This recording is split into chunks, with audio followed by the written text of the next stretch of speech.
Fala pessoal, tudo bem? Bom, estamos na reta final e nesse momento final é sempre importante a gente trabalhar alguns pontos relevantes da sua matéria. Mas antes disso, eu quero te fazer um convite. Quero que você assista aqui até o final e ao final eu vou te dar uma dica de ouro que é para você gabaritar essa prova. Vamos comigo. Primeiro, é importante você perceber que, muitas vezes, quando a FGV aparece para você questões de direito penal, na verdade, essas questões de direito penal, elas, no fundo, elas vêm bem mais na parte geral do que na parte especial. Além disso, normalmente, eles também ficam de olho em novas súmulas, em novos julgados, em questões recentes que devem ser levantadas no âmbito da jurisprudência. Então, vamos comigo, a gente vai conversar com relação a alguns temas importantes que podem ser cobrados na sua prova. Lembrando a você que todas as vezes em que você for fazer uma prova, o essencial é que você tenha em mente que nessa prova você deve começá-la por onde você mais sabe. Independentemente da matéria pela qual a gente esteja conversando, o ideal é que você trabalhe por aquele tema que você realmente domine, aquilo que você mais sabe. Por quê? Porque não vou puxar brasa para minha sardinha, lógico. Não vou falar, vai pelo direito penal, vai para processo penal. Não. Vai por aquele tema que você tem mais domínio. E exatamente para a gente poder conversar com relação aos novos temas, as questões que podem cair na sua prova, nós vamos começar trabalhando um tema importante, que na verdade já era um tema que era levantado há muito tempo, mas que é importante a gente falar do histórico com relação a ele e o que aconteceu com a nova súmula que foi editada. Então, a gente teve uma nova súmula em penal que foi editada, que foi uma nova súmula vinculante, que foi a súmula 59. A súmula vinculante 59, ela torna impositiva a fixação do regime aberto quando houver um tráfico privilegiado e ausentes os vetores negativos na primeira fase da dosimetria da pedra. Então, eu vou ler a súmula com você e aí a gente vai analisar com muita cautela essa súmula. Até porque a gente vai perceber que o que foi feito, nada mais, nada menos, é aquilo que já era decidido em outros momentos. Então, vamos lá. A súmula nova, a súmula 59, vinculante nova, ela vai trazer para você um tema que fala quanto ao tráfico privilegiado, o regime aberto e o tráfico privilegiado. É impositiva a fixação do regime aberto e a substituição da pena privativa de liberdade por restritiva de direitos, quando reconhecida a figura do tráfico privilegiado, artigo 33, parágrafo 4º da Lei 11.343, e ausentes os vetores negativos na primeira fase da dosimetria da pena, artigo 59, observados os requisitos do artigo 33, parágrafo 2º, a linha C, e do artigo 44, ambos do Código Penal. Então, vem comigo para você entender o que foi feito com relação a essa súmula, tá? Então, o que eu quero que você enxergue com relação a esse tema? Antes de mais nada, eu preciso que você tenha em mente o seguinte. Então, quando nós estamos falando dessa súmula, a gente vai ter que relembrar algumas coisas importantes. A primeira delas diz respeito à fixação do regime inicial de cumprimento de pena.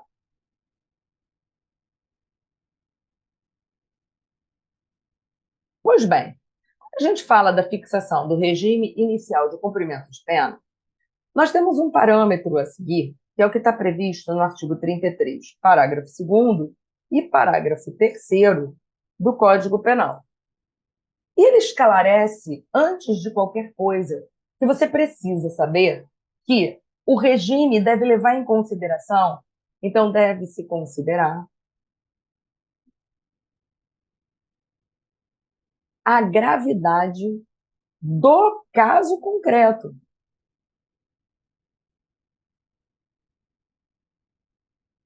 Então, você deve verificar a gravidade do caso concreto para realizar a fixação do regime inicial. Ou seja, antes de qualquer coisa, para que a gente venha fazer a fixação desse regime, a gente vai precisar olhar as circunstâncias judiciais favoráveis.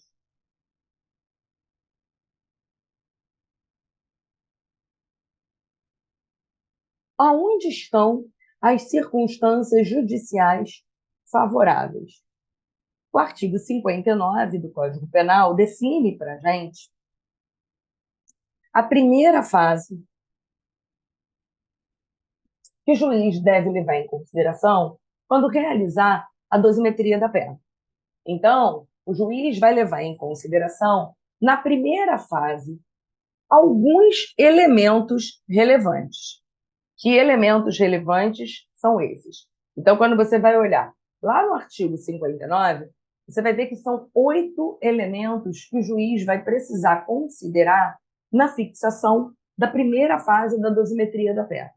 Que elementos são esses? Culpabilidade, antecedentes, conduta social, personalidade do agente, motivos, circunstâncias do crime, consequências do crime e comportamento da vítima. Qual o conselho que eu te dou? Pega lá o artigo 59 e sublinha cada um desses que eu falei separado. Não passa uma linha inteira, não. Sublinha separado. Por quê? Porque é uma forma que você tem de memorizar que o juiz, na hora que ele for fixar a pena, ele deve levar em consideração todas as vezes cada uma delas e não olhar um combo, vamos dizer assim. Pois bem, essa fixação da primeira fase é a chamada circunstância judicial da dosimetria da pena. Na circunstância judicial, o juiz leva em consideração isso. E quando você está trabalhando com as regras de dosimetria, o que a gente sabe? Que quando você tem um regime inicial fixado, se eu tenho a primeira fase favorável ao réu, essa primeira fase, então, ela é benéfica para que eu possa, então, verificar possibilidade de substituição de uma privativa de liberdade por restritiva de direitos, fixação de um regime inicial de cumprimento de pena mais favorável do que o outro. Então, eu vou ter uma série de benefícios que precisam ser entregues ao réu, vamos dizer assim, todas as vezes em que a gente vai encontrar um regime inicial favorável para ele. Pois bem, se esse regime ele não for favorável, o juiz estaria autorizado, então, a fixar um regime de cumprimento de pena mais rigoroso do que do artigo 33, parágrafo 2º, e do artigo 33, parágrafo 3º. E aí, vamos dar uma olhada quem é que vai se caracterizar como sendo esse regime que a gente está falando. O que o 33, então, vai dizer para mim? Então, primeiro, eu tenho que olhar o caso concreto, olhar as circunstâncias do caso concreto, olhar a gravidade do caso concreto para fixar o regime inicial. Segunda coisa que eu preciso fazer, eu preciso observar a quantidade de pena que foi aplicada. Então, veja, eu vou considerar a quantidade de pena que foi aplicada, tá? E aí, eu vou ter o regime fechado. Então, o regime vai ser o fechado. Se eu tenho uma pena aplicada,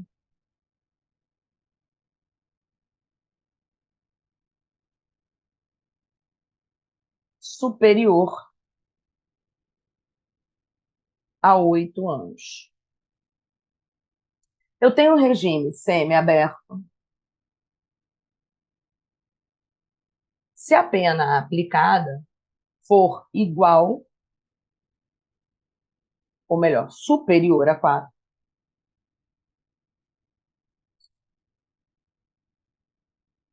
e igual ou inferior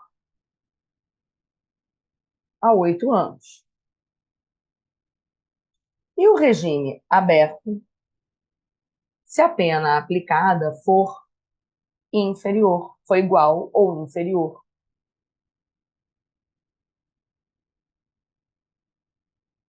a 4 anos. Então, veja, na aplicação do regime inicial de cumprimento da pena, eu tenho que olhar o caso concreto. Esse é o teu macete. Você vai precisar olhar a gravidade do caso concreto, você vai ter que olhar a gravidade do delito, e aí sim você vai fixar o regime inicial, levando em consideração a gravidade do delito. Pois bem, entendido isso, a gente tem algumas súmulas já que tratam sobre o tema. A gente vai ter a súmula 718 e a 719 do STF, que toda hora aparece em prova, que o juiz, quando for fixar a pena, o regime inicial de cumprimento da pena, ele não pode olhar a gravidade abstrata do crime. Cláudia, que diabo é isso? Vamos supor que o indivíduo tenha cometido um crime de homicídio. Tá? Então, o indivíduo cometeu um crime de homicídio. O juiz não pode fixar um regime de cumprimento inicial mais grave do que a pena daquele crime, porque a vítima morreu. Então, vamos supor que o cara tenha pego uma pena de 6 anos pela prática de um homicídio simples. O juiz não pode aplicar um regime de cumprimento fechado dizendo que o homicídio é um crime muito grave porque a vítima morreu. Percebeu a questão? Então, o juiz, quando ele for fixar o regime, ele vai ter que dizer o seguinte: olha, o código, ele me fala que o regime inicial de cumprimento da pena é o regime semiaberto nesse caso. No entanto, no caso concreto, o indivíduo matou a vítima, desapareceu com o corpo, botou no micro-ondas, seja lá o que ele fez. O que ele está justificando?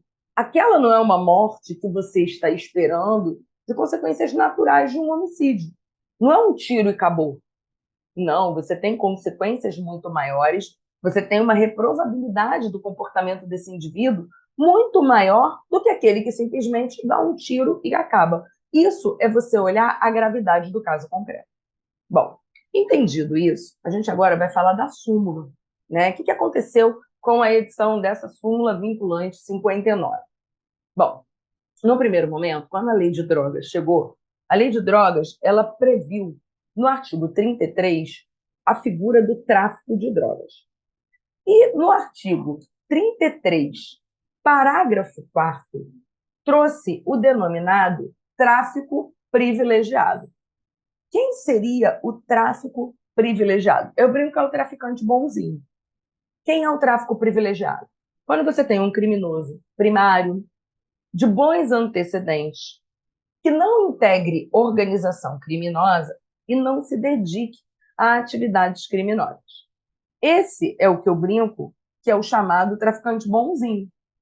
Então, sempre que a gente identificar o indivíduo como sendo praticado um tráfico, mas se ele for primário, se ele tiver bons antecedentes, se ele não integrar uma organização criminosa, ou ele não praticar atividades criminosas, nesse caso, ele tem direito à diminuição de pena. Bom, o artigo 33, parágrafo 4º, ele traz, então, para você uma restrição.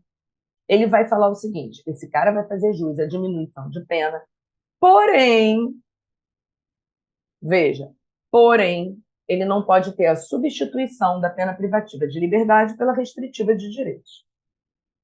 Essa regra, essa restrição da proibição da substituição da privativa de liberdade pela restritiva de direitos foi declarada inconstitucional. Por quê? Pelo mesmo motivo da fixação do regime de cumprimento da pena. A gravidade abstrata do delito não pode restringir um direito do indivíduo. Eu não posso dizer que porque aquele crime é um crime de tráfico, que ele vai ter proibida a substituição da privativa de liberdade pela restritiva de direitos. A Constituição não agiu desse jeito. A Constituição não restringiu. Então, não cabe ao intérprete realizar essa restrição. Essa norma foi declarada inconstitucional com redução de texto. O que é isso? A gente só tirou o que está entre vírgulas, ou seja, só retirou essa vedação essa vedação à substituição da privativa de liberdade pela restritiva de direitos. Ou seja, criminoso primário, de bons antecedentes, e não se dedique a atividades criminosas, e não integre a atividade, organização criminosa, se ele traficar, ele vai fazer jus à diminuição da pena. E ele pode ter a substituição por restritiva de direitos. É isso que a gente tem até então. Essa norma, ela, num primeiro momento, ela era entendida, então, mesmo que fosse a diminuição, entendia-se num primeiro momento que esse crime era considerado hediondo, equiparado a hediondo. No entanto, o STJ tinha até uma súmula, e essa súmula foi cancelada, de forma que, se houver a diminuição da pena em caso de tráfico, nessa circunstância, então, havendo diminuição da pena em caso de tráfico, nessa circunstância, o que vai acontecer? Eu tenho que esse crime não será considerado hediondo. Assim, os benefícios podem ser aplicados. Dentre eles, eu tenho regime aberto, possibilidade de graça, indulto, anistia, tudo que a lei de crimes hediondos, em tese, restringiria, esse indivíduo do 33, parágrafo 4º, fará jus.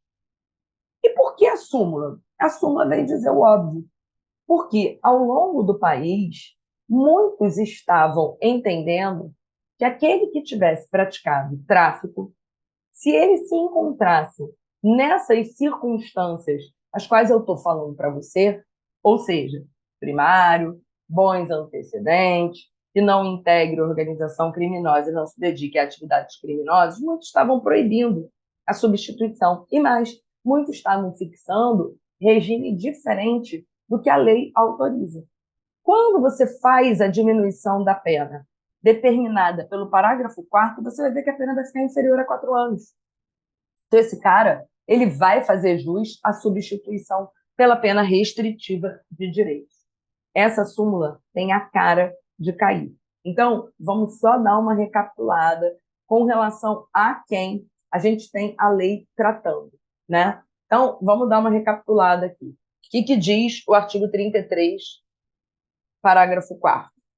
O 33, parágrafo 4º da lei 11.343 define para você que eu tenho uma diminuição da pena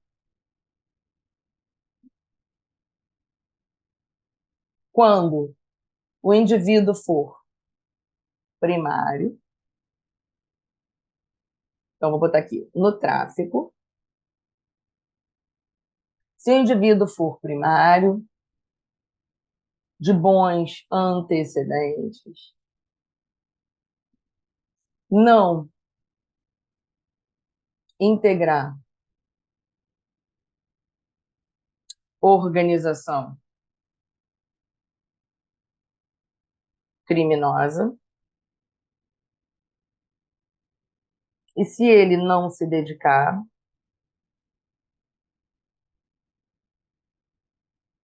a atividades criminosas.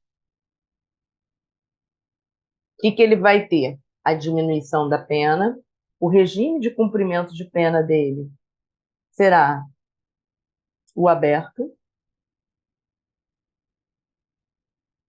e será cabível a substituição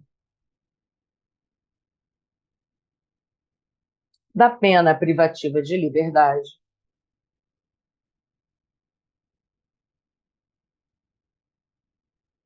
pela pena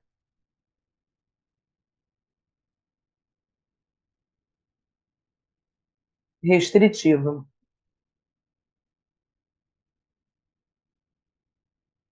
de direitos. Isso é o que se encontra na nova súmula vinculante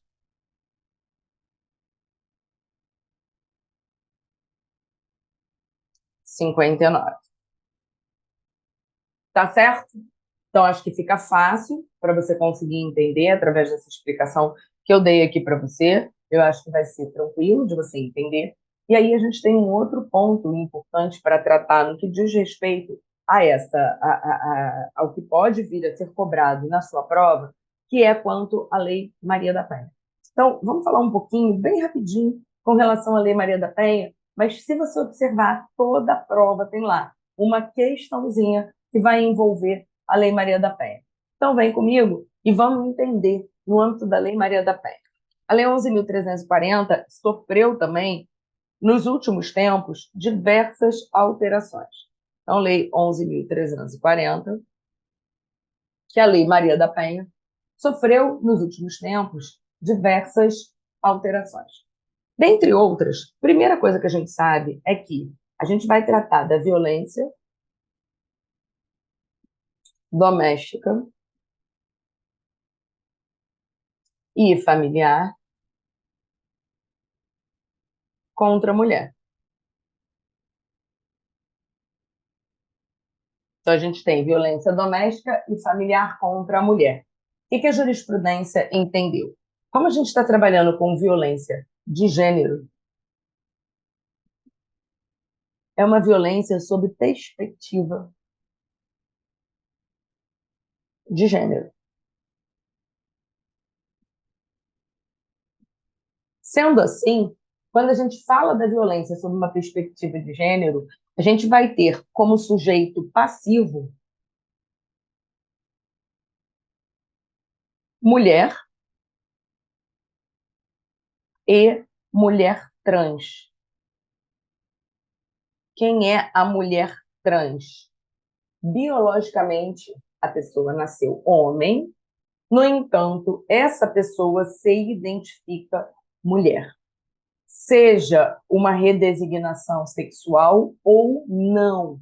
Não precisa ter feito cirurgia de redesignação para que a gente possa caracterizar, então, a vítima da violência doméstica. São 5 formas de violência. Então, a lei traz para você 5 formas de violência: física, sexual, psicológica,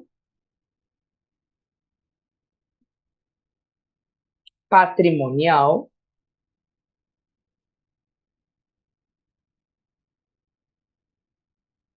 e moral. Então, a gente tem 5 formas de violência que são definidas pela Lei 11.340.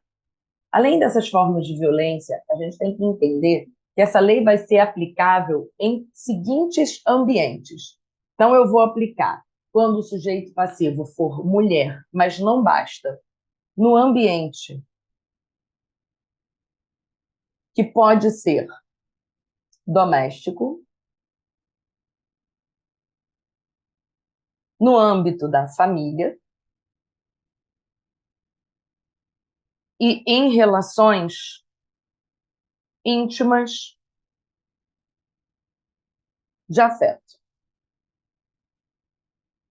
Então, a gente vai ter o ambiente doméstico, a gente vai ter no âmbito da família e a gente vai ter nas relações íntimas de afeto. Então, a aplicabilidade dessa lei ela vai ser bem importante, porque não basta que o crime seja praticado contra a mulher, mas o crime precisa ser praticado nesses ambientes também. Pois bem, identificamos isso. A partir do momento que nós identificamos a aplicação, então, no ambiente, a gente vai ter que saber que eu não exijo, então não há exigência de coabitação. Então, quando você está trabalhando na hipótese da Lei Maria da Penha, Eu não preciso da coabitação. E o âmbito doméstico? A gente pode falar das empregadas, a gente pode falar daquela pessoa amiga que vai ficar um período na sua casa. Você vai ter aquela pessoa que qual é a questão que envolve maior essa lei que você precisa compreender? A questão que você precisa compreender que envolve essa lei é quanto à vulnerabilidade da vítima no ambiente doméstico. Então, você vai ver a vulnerabilidade dessa vítima no ambiente doméstico. Essa é a importância que a gente tem quando a gente fala no âmbito da Lei Maria da Penha. Então, a gente está identificando aqui as formas de violência, em que ambiente ela pode acontecer. Bom, primeira coisa que a gente vai ter que ver é que essa lei traz algumas restrições de benefícios. Que restrições são essas? Essa lei, ela não se aplica nada, então não pode ser aplicado a Lei 9.099, que é a lei dos juizados especiais. Então, nenhuma medida e nenhum benefício da Lei 9.099 pode ser aplicado quando você estiver diante de violência doméstica e familiar contra a mulher. Dentre outras coisas, então, eu tenho, não pode, composição de danos civis,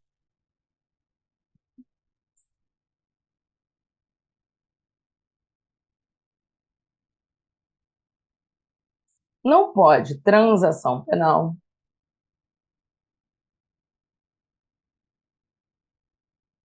não posso ter suspensão condicional do processo e não cabe representação nos crimes de lesão leve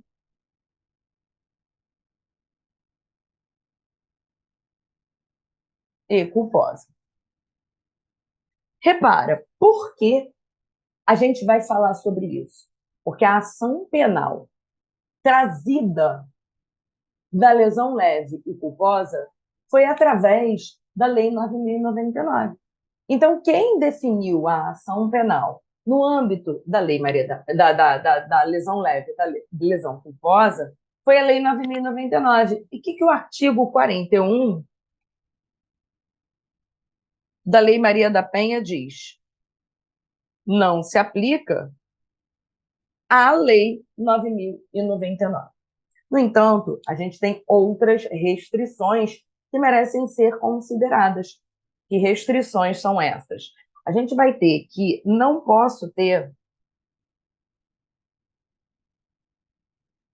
substituição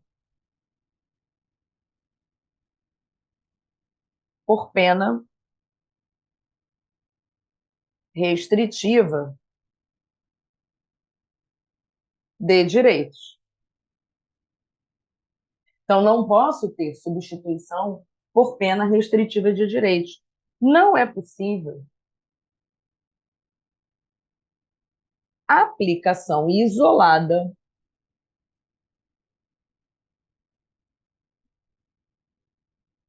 de pena de multa.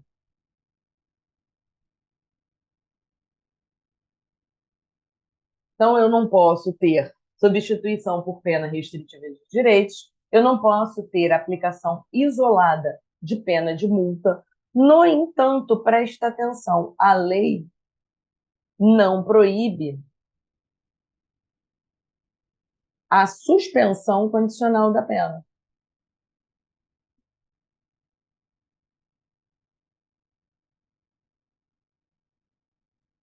Logo, cabe o benefício do artigo 77 do Código Penal. Então, veja, a gente passa a ter aqui uma série de pontos importantes quanto quando a gente tem a Lei Maria da Penha. Então, veja, aqui vem caindo constantemente em prova essa questão que a gente está trazendo aqui quanto ao cabimento do sursi. Veja, cabimento do sursi. Cabe sursi? Cabe. A lei não proíbe. Então, eu tenho a possibilidade do cabimento. O que mais a gente vai identificar aqui? Então, veja, a lei não proíbe essa suspensão condicional da pena. Só que, recentemente, também, a gente teve uma importante decisão com relação à audiência. Veja, eu disse para você que eu tenho a possibilidade de representação quando o crime for de ação penal pública condicionada à representação, exceto se for lesão leve e culposa, em que a ação penal é pública e incondicionada. Quanto à representação na Lei Maria da Penha, a representação é uma condição de procedibilidade.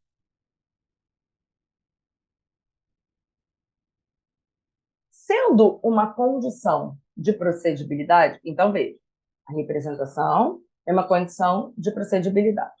E sendo uma condição de procedibilidade, o que a gente sabe? O que a gente verifica? A gente verifica que a ausência da condição de procedibilidade pode ensejar uma nulidade, ou, dependendo do momento processual, uma rejeição da denúncia. Pois bem, o artigo 25 do CPP esclarece para você que a representação ela pode ser retratada. Então, eu tenho a retratação da representação, sendo possível até o oferecimento da denúncia. Então, veja, eu posso ter retratação da representação em crimes, no modo geral, até o oferecimento da denúncia. No entanto,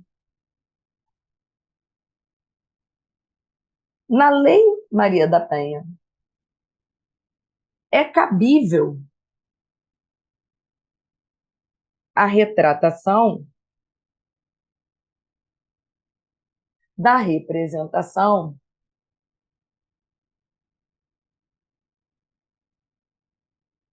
antes do recebimento da denúncia. Veja, quem recebe a denúncia é o juiz.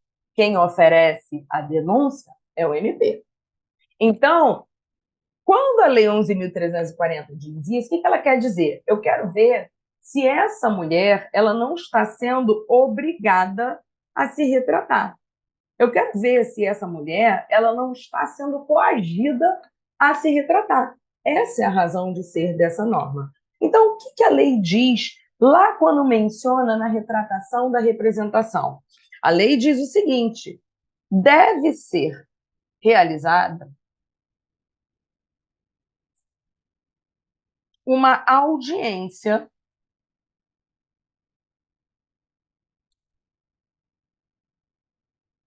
caso a mulher queira se retratar. Ou seja, caso a mulher queira desistir. Bom, entendido isso, vamos perceber o que estava acontecendo na prática. Na prática, o que os juízes estavam fazendo? Os juízes, na prática, estavam marcando essa audiência independentemente de pedido. Então, os juízes iam e eles estavam marcando a audiência sem qualquer tipo de pedido. O que não era o propósito da lei. Por quê? Porque se a mulher ela já tem um medo danado de entrar com aquela ação, né? Já é para ela um desbloqueio e tanto ela conseguir entrar com aquela ação. Imagina se essa mulher ela ainda vai sofrer o constrangimento, vamos dizer assim, de ingressar com essa ação, ter uma audiência, ser colocada ali face a face e querer prosseguir. Não era o propósito, mas eles estavam marcando.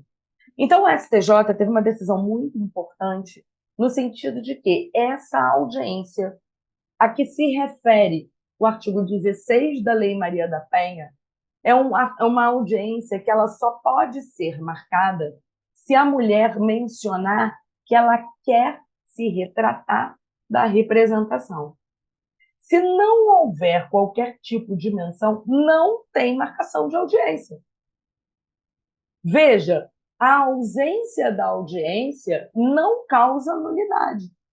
A audiência só vai ser obrigatória, só tem que se marcar essa audiência obrigatoriamente em que circunstância? Essa audiência só pode ser obrigatoriamente marcada quando a mulher sinalizar que ela está se retratando daquela representação. Do contrário, não tem que ter designação de audiência nenhuma. Por quê? Porque não é isso o propósito da lei, não é isso que a lei está querendo trazer, não é isso que a lei está mostrando para você. Então, veja, cuidado com isso. Essa é uma questão que ela pode aparecer para você, principalmente porque quando a gente está trabalhando com esse tema que envolve a Lei Maria da Penha, esses foram julgados muito recentes no âmbito da jurisprudência. Bom, o que eu também quero trabalhar com você? Eu também quero trabalhar com você um outro ponto importante no âmbito da Lei Maria da Penha. Ou seja, para a concessão de medida protetiva,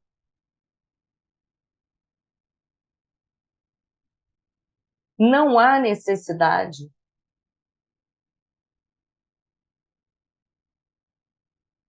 de instauração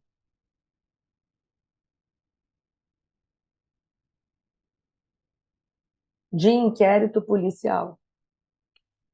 Não há necessidade de registro de ocorrência e nem ação penal ajuizada.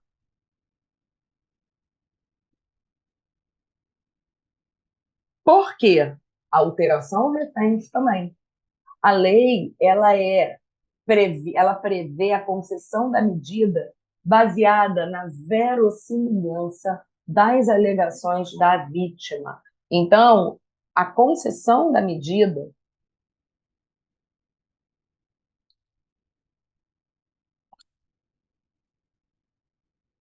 baseia-se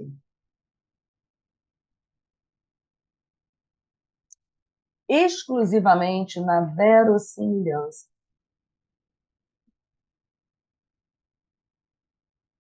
das alegações.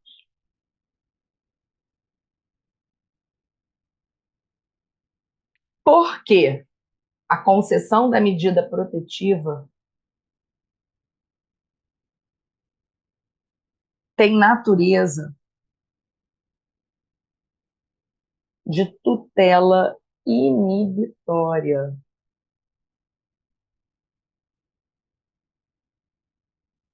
Todas essas decisões, tudo isso que eu estou botando aqui para você, diz respeito, tudo isso está dizendo respeito a decisões recentes da jurisprudência.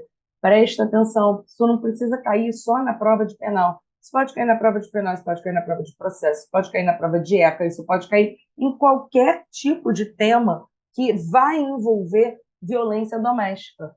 Então, olho vivo nisso, tá? Então, a medida protetiva tem natureza de tutela inibitória. Ela é concedida com base na verossimilhança das alegações da vítima. O que você também precisa saber com relação à questão da medida protetiva?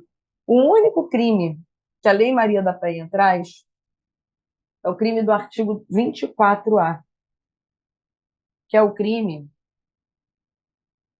de descumprimento de medida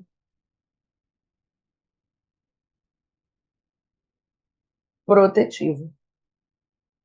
Esse crime, ele vai ser julgado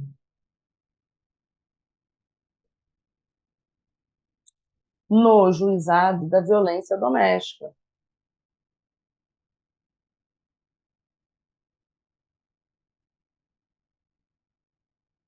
Mas cuidado, apesar do quantitativo da pena autorizar que a fiança pudesse ser concedida pelo delegado, a fiança, nesse caso, só pode ser concedida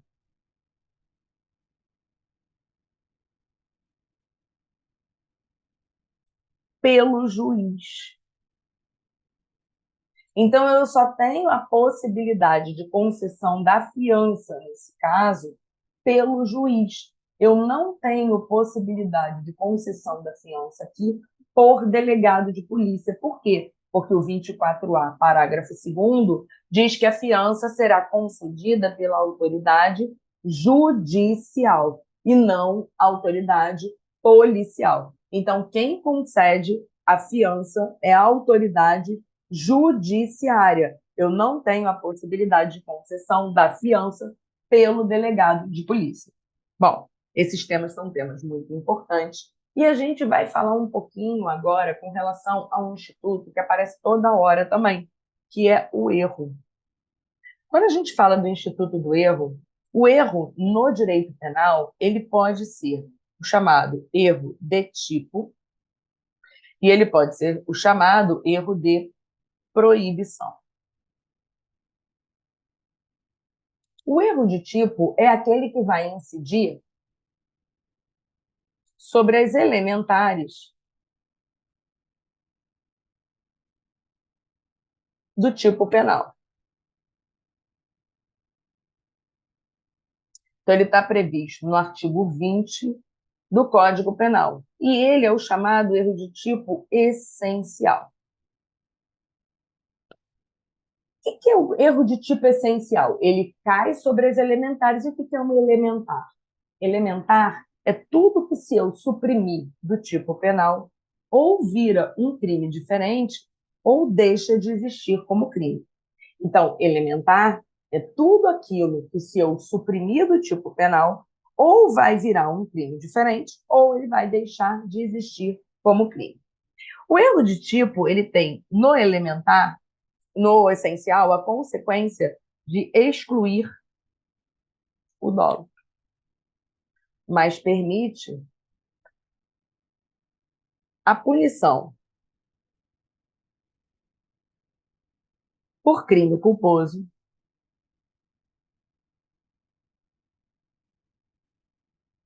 se estiver previsto em lei.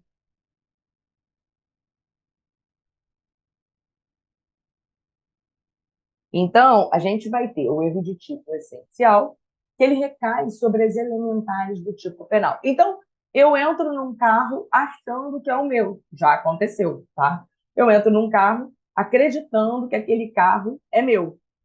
Repara, eu errei sobre a elementar coisa alheia. Logo, o que vai trazer? O erro de tipo exclui o dolo, mas ele vai permitir a punição a título de culpa se houver previsão legal.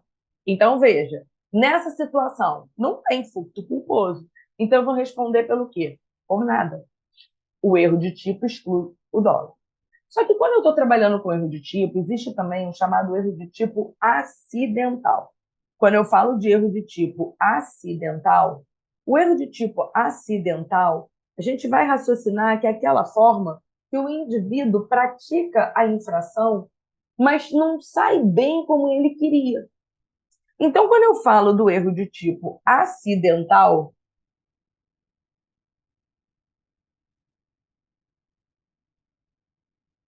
ele pode ser das seguintes espécies. Então, eu posso ter o erro de tipo acidental sobre o objeto,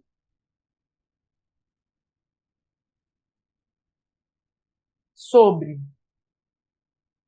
a pessoa ou erro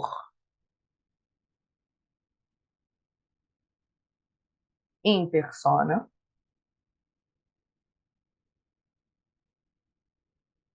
o erro na execução, ou chamado aberratio ictus, o resultado diverso do pretendido, ou também conhecido como aberratio criminis, ou delicti. Então, como eu falei, quando eu estou diante do erro do tipo acidental, o agente responde pelo crime. Por quê? Ele não saiu muito bem como ele queria, mas ele responde pelo crime porque ele cometeu um crime. Então, veja, quando eu estou diante de um erro sobre o objeto, o indivíduo erra sobre as qualidades daquele objeto, as características daquele objeto. Então, vamos pensar que o indivíduo quisesse furtar folhas de coca numa loja e acaba levando folhinhas de hortelã. Veja, numa situação dessa, ele responde pelo furto, porque o furto é subtrair para si ou para outrem coisa móvel alheia, o que, no caso, aconteceu. Então, ele teria subtraído coisa móvel alheia. Então, veja, nessa situação, quando a gente trata aqui essa situação, a gente vai ter aqui uma hipótese em que a gente vai caracterizar, nesse caso, o seguinte. Então, veja, quando ele apresentar essa situação, quando ele apresentar o erro de tipo sobre o objeto, ele responde pela infração. Você não tenha dúvida disso, tá? No erro sobre a pessoa. No erro sobre a pessoa, o agente, ele se confunde com relação à vítima. Então, eu quero matar a mamãe. Nesse caso, se eu quero matar a mamãe e mato a minha tia, eu estou diante de um erro sobre a pessoa. Eu me confundi, minha tia é gêmea da minha mãe. Então, eu respondo como se eu tivesse cometido crime contra quem eu queria. Essa regra está no 20, parágrafo 3º. Quando eu falo do erro na execução ou aberratio ictus, eu erro a pontaria. Ou seja, nesse caso, a gente vai identificar que eu errei a mira. E quando eu tenho o resultado diverso do pretendido, eu tenho a chamada aberratio criminis ou delicti. Eu quero acertar uma coisa, erro e acerto uma pessoa. Nessa hipótese, eu respondo a título de culpa. Então, veja que todas as hipóteses de erro de tipo acidental, o agente vai responder pelo crime. E quem é o erro de proibição? Para a gente poder encerrar. O erro de proibição é aquele que ele vai incidir quanto à culpabilidade. Ele vai incidir no que diz respeito às hipóteses em que a gente vai tratar da potencial consciência da ilicitude. O agente acha que aquele comportamento dele é permitido, quando na verdade é proibido. O erro de proibição, ele exclui a culpabilidade. Bom, e eu prometi a você que eu ia te dar agora a dica de você gabaritar. Vamos aprender a chutar. Como é que a gente vai fazer? Primeiro você vai pegar a sua prova, você vai olhar a sua prova, você vai fazer normalmente. Você vai fazer e aquilo que você tiver certeza, você já vai passar para a sua folha de respostas. Tradicionalmente, a FGV costuma manter um equilíbrio das questões.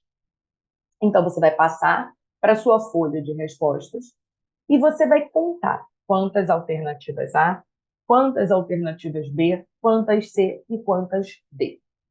A partir de então, você vai buscar o equilíbrio, ou seja, vai ter mais ou menos uma média de 20 para cada uma. Então, nesse caso, qual é a tua obrigação? Buscar o equilíbrio. Então, se você está na dúvida entre a A e a C, mas você já marcou muita C, você vai lá e marcar A.